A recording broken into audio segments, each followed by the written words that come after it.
come to America? New rules, new school. No fighting. Hi, I'm Ming-Na Wen, and I became Fennec Shand, Mulan, and now Dr. Fong in Karate Kid Legends. Which parts of Dr. Fong felt the furthest from you that you really wanted to work on during preparation? The furthest, that's a good question, is being an overly protective mother where, I am the opposite of that. I always try to encourage and allow my kids to explore and become what they're passionate about.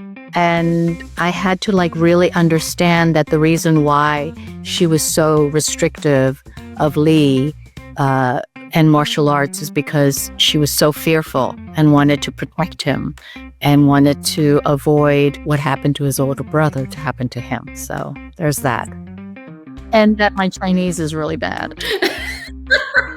I had to work really, really hard on speaking those Chinese lines. I have a horrible accent, apparently, and I didn't realize that in Chinese. I thought I spoke Chinese really well, but I had to unlearn a lot of the sounds and relearn the correct way of saying those lines. So yeah, every day I would drill for hours my Chinese lines. Did you borrow any personal experiences that helped you in a particular scene? Me being a mom for the last 24 years is, it makes me understand her without having to really do much work.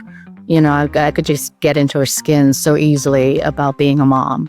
And I really love being able to work with Ben and have that chemistry because that was really important. As much as Jackie Chan, as Mr. Han, and Ralph Macchio, as Daniel Russo are his mentors, his mom was his first mentor and also family. So that was an important foundation. Did you have any conversations with Ben to kind of develop that relationship on screen? Yeah. We spoke a lot about, I asked him a bunch of questions about his upbringing, and we shared a lot of moments together to get to know each other because he's such a great kid. He really is. He's so talented. And now I jokingly said to him, I'm like, I wanted to just pop up as your mom, your movie mom, in every project you ever do from now on. He's so good to work with.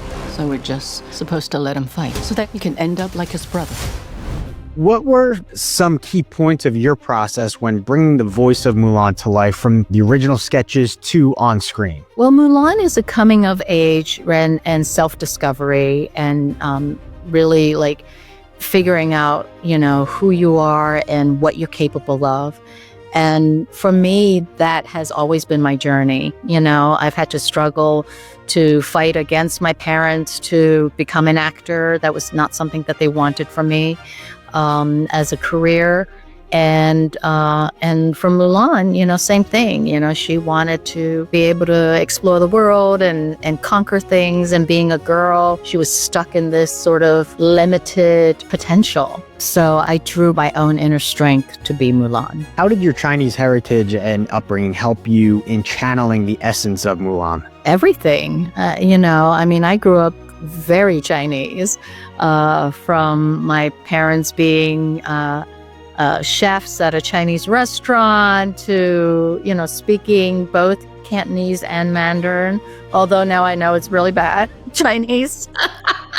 It's very important to understand that culture in order to really authentically portray the nuances of what it means to be a dutiful daughter. I know that through and through. At first, I remember thinking, wow, Disney is really taking a big risk. They're creating an animation that is based off of this Chinese folklore, and who's going to be able to relate to this story, right? Other than the Chinese people.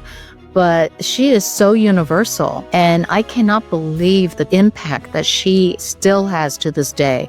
Not just the young kids that come up to me, but their parents who also grew up with Mulan. It's wonderful when a great story and great characters have a lasting impact, It's great. I get to be a legend or a classic character forever. I get to be young forever.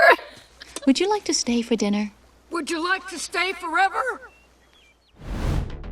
When you got the call from John and Robert about returning to Star Wars in the book of Boba Fett, what were those conversations like about the vision for Fennec Shand? Whew. Well, for a character that was only supposed to have one episode and perishes, it's miraculous that not only does she come back, but she comes back as Boba Fett's sidekick. It's the dreams of a Star Wars fanatic like myself, to be able to have that as my experience as an actor and as a person. John and Dave, we talked about her and Boba Fett forming a new regime, kind of like the old gangster films. So that was my takeaway, and I understood that. But I actually thought at the time that I was continuing on with The Mandalorian. I didn't realize that we were doing something else. So for me, I don't know where my head was at.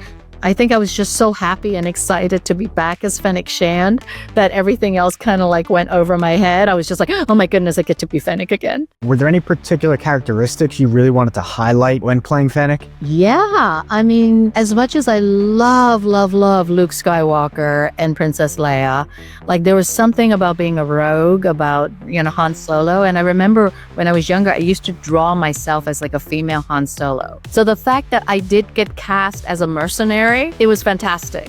So like a lot of her swagger or a lot of that kind of bravado that comes with that trade, I definitely thought a lot about Harrison Ford's character, and it was so fun to be. What was it like physically preparing for the role? Did you do your own stunts or train for action sequences? Yeah, I do like about 80% of my own stunts, and then we have an incredible stunt team that does all the really dangerous stuff that they don't want us to get hurt doing. But I love doing stunts. It's like a sports thing for me. It's so exhilarating and so exciting. And I love stunt teams. They are the best human beings in the world. It's really disappointing that I'm in the same room on a project with Jackie Chan and I don't get to kick butt. I'm telling you, it's like the only disappointment that I have.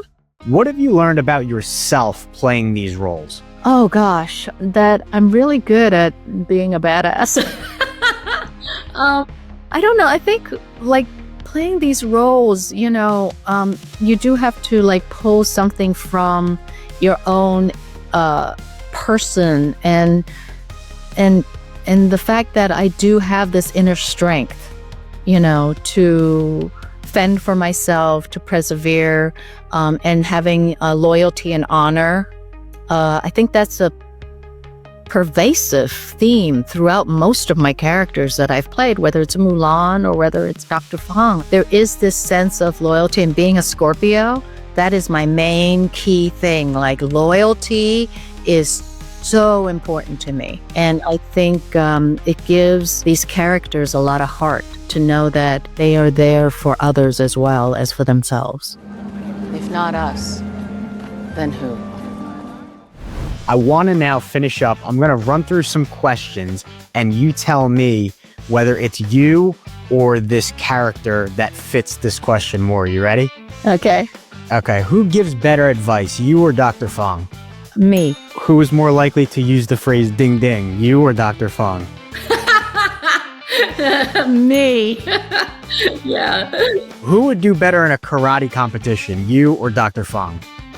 Oh, me, for sure. Yeah. Okay. Who is more clever, you or Mulan? Ooh. Huh.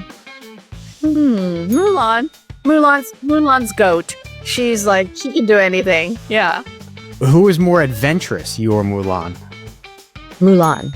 Okay. Who is more stubborn, you or Mulan? I'm not stubborn. So yeah, Mulan gets it all. Yeah, she gets the good and the bad. Who is more calm under pressure, you or Fennec Shand? Fennec Shand. You're not calm under pressure? Not lately. Not with my hormonal changes. No. Who takes more risks, you or Fennec Shand? Now, Fennec is very calculated. She doesn't take risks, so I would say me. Yeah. Who is more of a perfectionist, you or Fennec Shand? Ooh, I'm not a perfectionist. I'll say Fennec Shand. And then finally, this isn't an either or, but Which of the characters in your entire filmography would you most like to have dinner with? Oh. I think I would like to have dinner with Fennec Shand because then I get to be in my Star Wars geek world all the time. At any particular subjects or topics you're going to talk to her about? Ooh, how she's going to, I don't know, how she's going to braid her hair. That's perfect. That should take up the entire dinner time, right? That one topic, yeah. She's like, when do you have time to braid your hair, girl? Ming-Na, thank you so much for all your time. This was really, really great, and I so appreciate it. Thank you, Michael. All right, ding, ding.